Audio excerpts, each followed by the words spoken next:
ആശം sir, ഈ ഇടയായിട്ട് ഒരുപാട് ബിസിനസ്സുകളും പൊട്ടി പോകുന്നതായിട്ട് കാണുന്നുണ്ട്. അതിൽ നിങ്ങളൊരു അഭിപ്രായം എന്താണ്? എന്താ സംഭവം?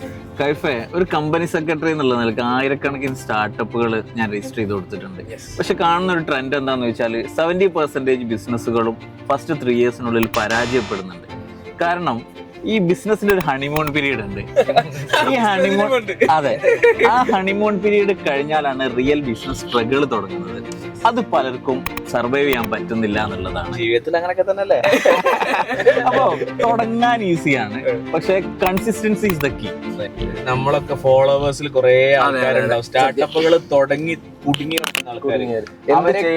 അവരെക്കാൾ അവരെ കൂടെയുള്ള ആൾക്കാർ പറയണം മടിയടാന്ന് കയ്യില്. അവരോടൊക്കെ പറയാനുള്ളത്, നിങ്ങളുടെ ഐഡിയ സ്ട്രോങ് ആണെന്ന് നിങ്ങൾക്ക് തോന്നുന്നുണ്ട്, അല്ലെങ്കിൽ നിങ്ങൾക്ക് എക്സിക്യൂട്ട് ചെയ്യാൻ വർക്ക് ചെയ്യാനുള്ള മനസ്സ് നിങ്ങൾക്ക് ഉണ്ടെന്നുണ്ടെങ്കിൽ ഒന്നും മൈൻഡ് ചെയ്യണ്ട, വെയിറ്റ് ചെയ്താൽ മതി, മുന്നോട്ട് പോവാ. ആ ഒരു പാഷൻ നിങ്ങളെ മനസ്സിലുണ്ട്, വർക്ക് ചെയ്യാൻ റെഡി ആണെന്നുണ്ടെങ്കിൽ വിജയിച്ചിരിക്കും. അല്ലേ?